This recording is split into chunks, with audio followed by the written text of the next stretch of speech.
Premier match, un penalty inexistant est accordé au pays hôte. Le gardien des Comores l'arrête, mais quelques minutes plus tard, un joueur comorien est pris par deux Marocains. Faute sifflée contre lui. Face au Mali, nouveau penalty très discutable pour le Maroc. Lors d'Égypte-Afrique du Sud, une action identique n'est pourtant pas sanctionnée. Les règles ne sont clairement pas les mêmes.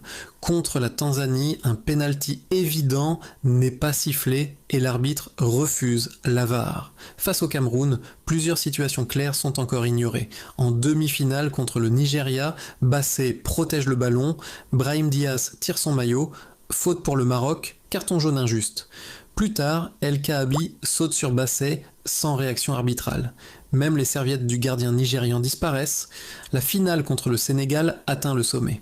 Serviette de Mendy volée, faute imaginaire contre Nicolas Jackson, but sénégalais annulé. Puis une simulation de Brahim Diaz offre un penalty. Les joueurs sénégalais quittent le terrain, sauf Sadio Mané qui ramène son équipe. Brahim Diaz tire, Mendy arrête. Pape Gueye marque ensuite un but exceptionnel. Le Sénégal met fin à un tournoi marqué par l'injustice du début à la fin. Les gars, en une minute, le gars a résumé toute la CAN, les gars. En une minute, il a résumé toute la CAN, je vous assure, les gars. Est-ce que vous vous en rendez compte? Il a détecté toute l'injustice en un seul clic. En une minute, je tiens très bien à préciser, les gars. Il y avait de l'injustice à propos de cette CAN. Ah ouais, on doit l'accepter.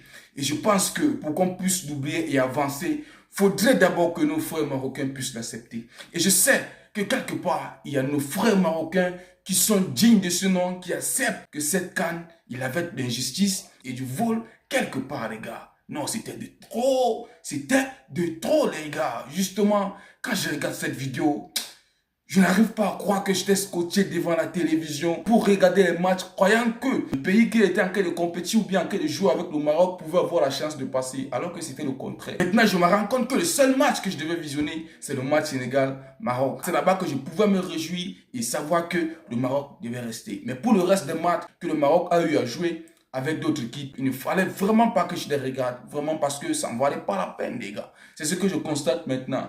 Et alors, ne foutez plus le bordel ainsi, les gars. Nous, on veut le football africain dans toute sa splendeur. Arrêtez de vous moquer de nous et jouez le football, car c'est là pour unir dans la discipline, dans le respect et dans la justice. Au cas contraire, ne vous foutez plus de bordel pour le football africain. Mais ça, c'était quoi ça? Alors que moi, je me dis, si le Maroc partait jouer dans la normale, les gars pouvaient gagner le CAN. Parce qu'ils sont d'abord forts. Mais le fait seulement de les avantager, je vous assure, c'est ce qui a fait en sorte qu'ils puissent perdre le CAN. Je vous assure, les gars. Au cas contraire, le Maroc est super fort.